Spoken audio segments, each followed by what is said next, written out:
दोस्तों नमस्कार। हम पढ़ रहे हैं हमारा राजस्थान पार्ट 1 कक्षा 6 की पाठ्य पुस्तक जो राजस्थान के इतिहास से और भूगोल कला संस्कृति से संबंधित है।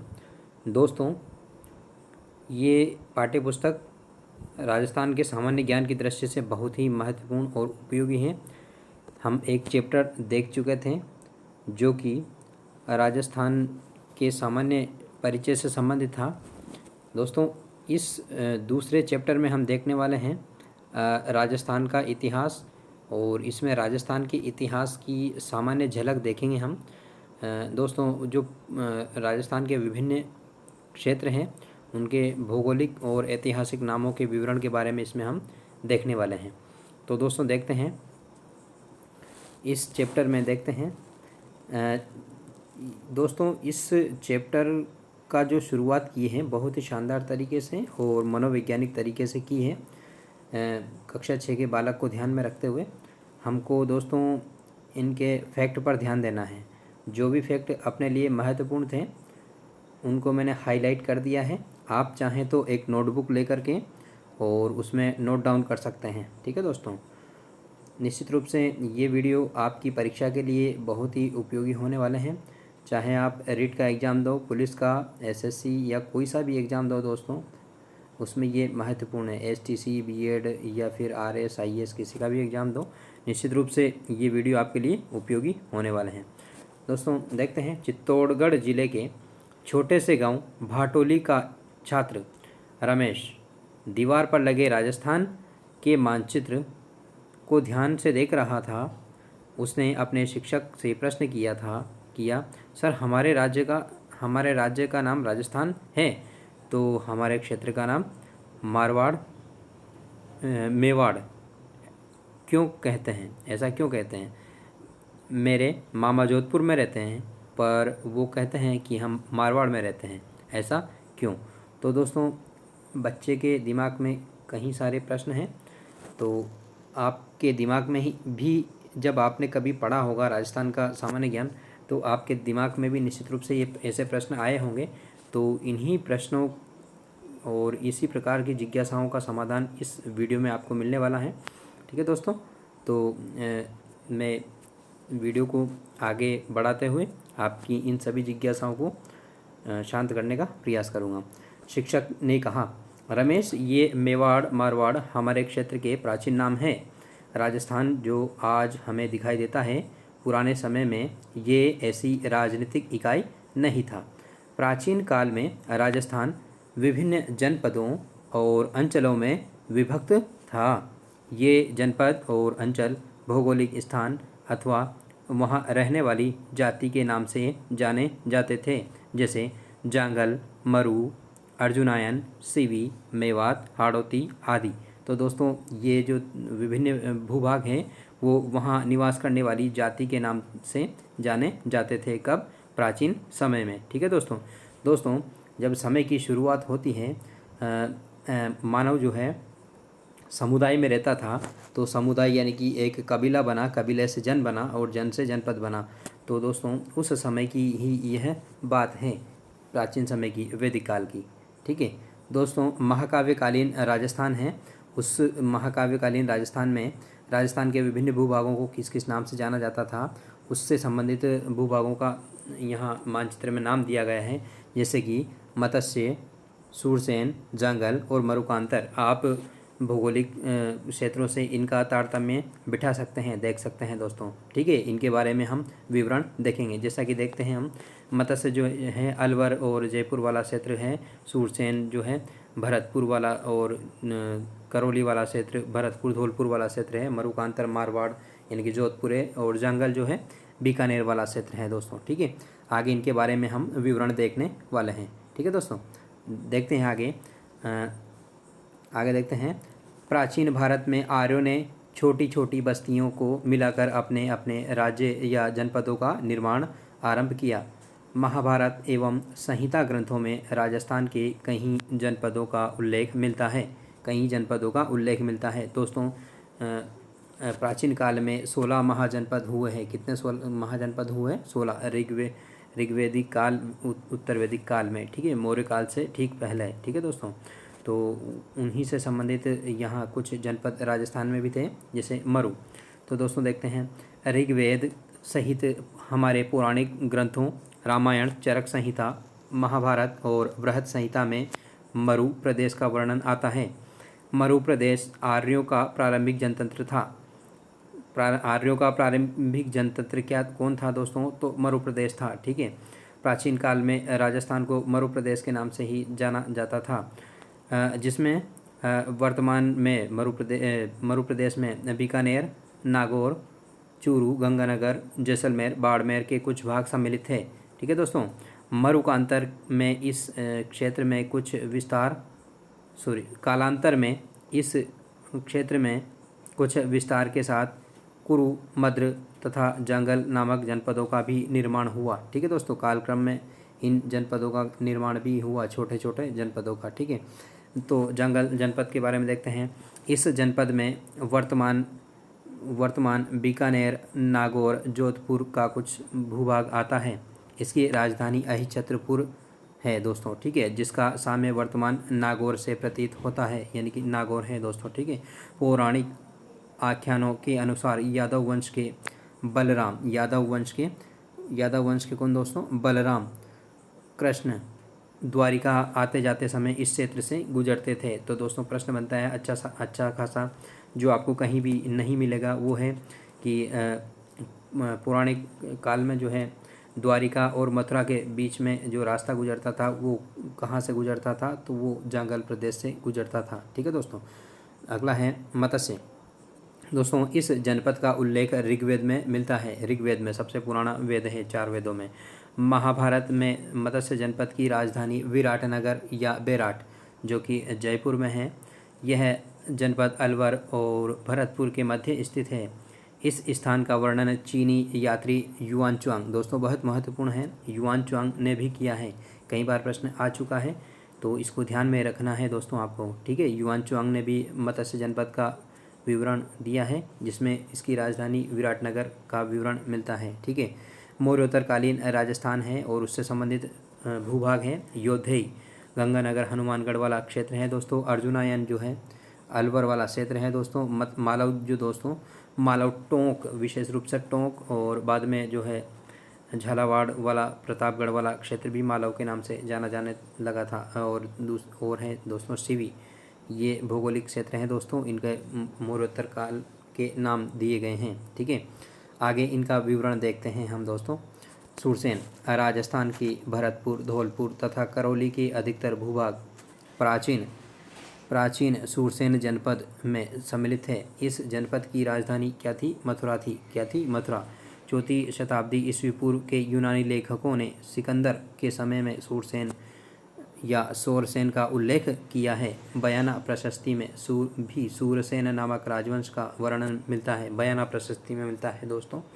सिकंदर के आक्रमण के पश्चात अपनी स्वतंत्रता को सुरक्षित रखने को उत्सुक पंजाब और टक की कुछ जातियां राजस्थान में आकर बस गई थी दोस्तों। उधर से आक्रमण हुआ था, तो एक तरीके से उधर से दबाव की वजह से वो इधर आ गए थे, ठीक है, राजस्थान की तरफ, पंजाब और हरियाणा की तरफ से, ठीक है, राजस्थान में आकर बस गए थे।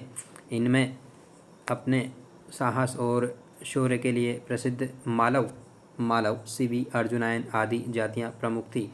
इन्हीं के नाम पर जनपद और महाजनपद हुए हैं, ठीक है दोस्तों। आगे देखते हैं सिवी आधुनिक उदयपुर के पूर्व पश्चिम तथा उत्तर पश्चिम का संभागीय प्रदेश यानी कि राजसमंद वाला क्षेत्र में सिवी जाति ने अधिपत्य स्थापित किया, इसलिए यह सिवी जनपद के नाम से जाना जाता था। इसकी राजधानी मध्यमिका थी, ठीक है दोस्तों, जिसके अवशेष चित्तौड़गढ़ के पास नगरी अलग है दोस्तों, नगर अलग है, नगर भी आएगा, ठीक है।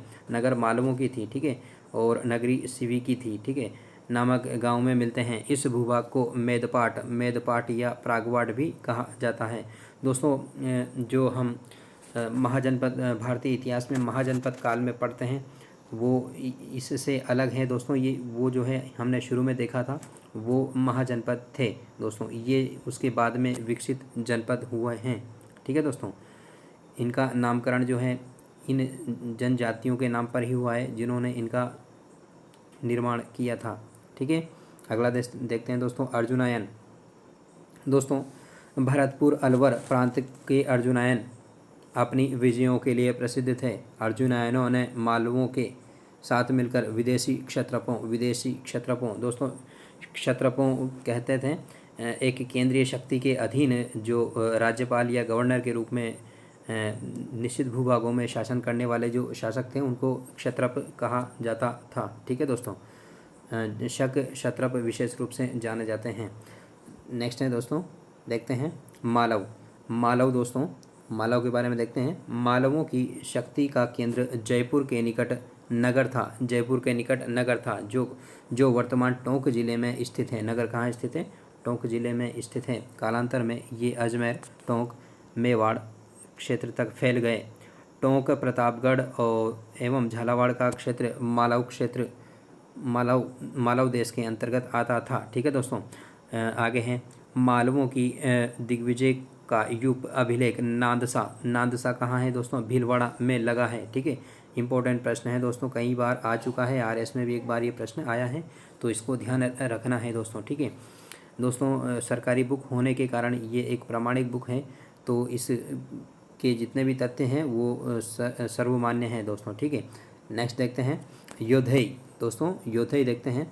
राजस्थान के उत्तरी भाग का योधई भी एक शक्तिशाली गणतंत्रीय कबीला था दोस्तों। ठीक है, संभवतया योधइयों ने ही उत्तरी राजस्थान से कुषाण शक्ति को नष्ट किया था। कुषाण वही था दोस्तों, शक संवत जिसने चलाया था, कुषाण शासक कनिष्क कुषाण वंश से ही संबंधित था। ठीक है दोस्तों, आगे देखते हैं।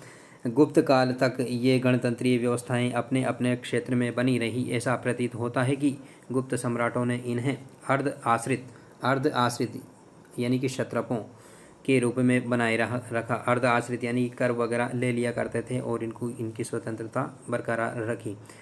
परंतु 5वीं सदी के बाद हूण आक्रमणों ने यहाँ के गणतंत्रीय जनपदों की व्यवस्था को समाप्त कर दिया। किसने? हूणों ने दोस्तों। तोरमाण विशेष रूप से इसमें जाना जाता है। तोरमाण हूण आक्रमण करता था तोरमाण। ठीक है, बृहद संहिता नामक ग्रंथ में इनके पतन की चर्चा की गई है। इसके बाद ये जनपद अन्य नामों और सीमाओं को लेकर आमने सामने आते हैं, जैसे मेवाड़,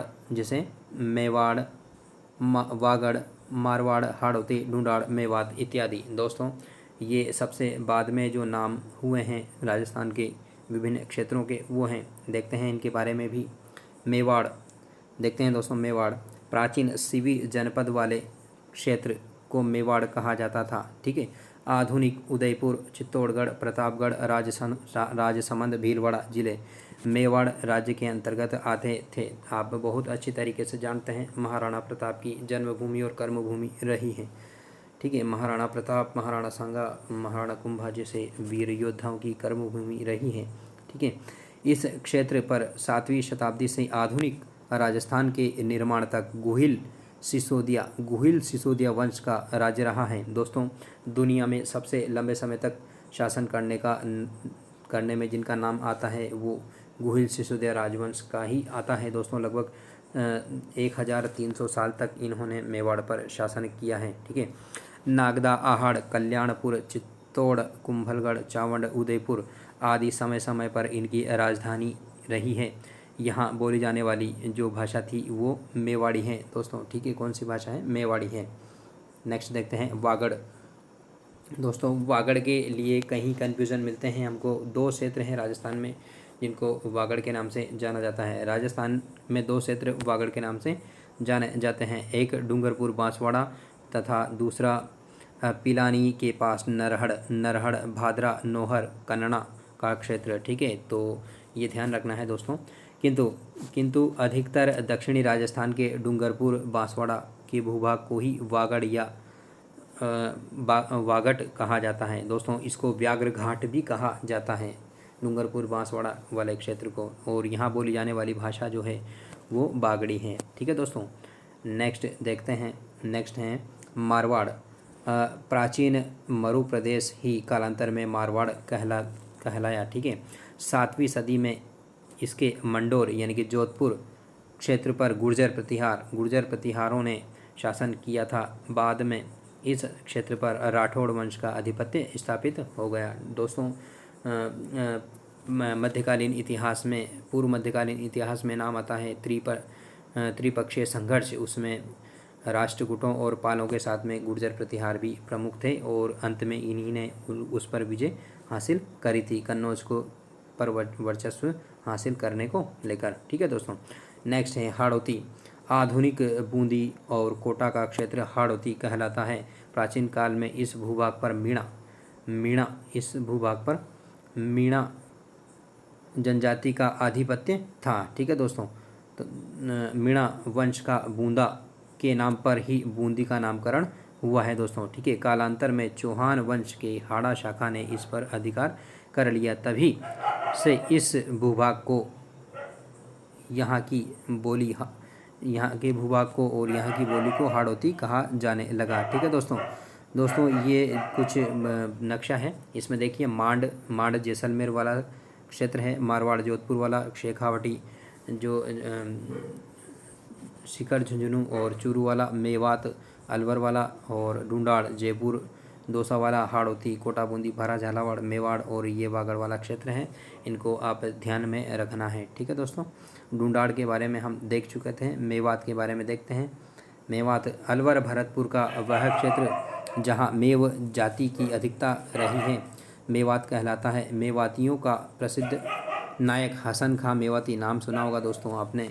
राजस्थान के इतिहास में जो खानवा के युद्ध में राणा सांगा की ओर से बाबर के विरुद्ध लड़ता हुआ मारा गया था। ठीक है, इन सब अंचलों के अतिरिक्त भी राजस्थान के कुछ अन्य क्षेत्र जैसे जैसलमेर को मांड, वल्ल, जोधपुर का दक्षिणी भाग गुर्जरात्रा जो बाड़मेर वाला क्षेत्र, और ये ठीक है जालोर वाला, प्रतापगढ़ को कांठल, झालावाड़ का क्षेत्र मालवा, चूरू झुंझुनू शिकर को शेखावटी और ब्यावर अजमेर को मेरवाड़ा के नाम से जाना जाता है। ठीक है दोस्तों, नोटबुक में लिख सकते हैं आप इन सबको। राजस्थान और इसके विभिन्न क्षेत्र भूगोल और परिस्थितियों के फलस्वरूप अनेक बोलियों, वेशभूषा, व्यवहार और परंपराओं का धनी है। ठीक है दोस्तों, नेक्स्ट देखते हैं। दोस्तों, इस प्रकार से प्रारंभ में कुछ क्वेश्चन किए गए थे। उन क्वेश्चंस की जिज्ञासाएं निश्चित रूप से आपके अंदर शांत हुई होगी, और इसमें लास्ट में कुछ प्रश्न हैं, उनके उत्तर आप मुझे कमेंट करके बताइएगा। ठीक है दोस्तों, इस तरीके से हैं दोस्तों प्रश्न। दोस्तों, क्षत्रप के बारे में हमने देखा था। प्रांत का मुखिया या राज्यपाल जो है वो क्षत्रप कहलाता था। ठीक है दोस्तों, ये देखो, भारत में शक जाति के शासकों हेतु प्रयुक्त किया जाता था। शक क्षत्रप है ना। ठीक है दोस्तों, तो 2 प्रश्न हैं दोस्तों, इनका उत्तर आपको देना है। मत्स्य जनपद की राजधानी क्या थी? देखिए, मथुरा, अहिछत्रपुर, विराटनगर, बागौर। और दूसरा है कोटा बूंदी वाला क्षेत्र कहलाता है, क्या कहलाता है? ये भी आपको उत्तर कमेंट बॉक्स में देना है। रिक्त स्थान वाले प्रश्नों के उत्तर भी आप दीजिए। ब्यावर अजमेर का क्षेत्र क्या कहलाता है? और जयपुर एवं उसके आसपास के क्षेत्र में की भाषा कौन सी थी? तो ये भी आपको बताइएगा दोस्तों। कमेंट करके मुझे बताइएगा आपको ये वीडियो कैसा लगा, क्या मुझे कंटिन्यू वीडियो रखना चाहिए या नहीं। निश्चित रूप से आप मुझे कमेंट करके बताइएगा। Okay, thanks.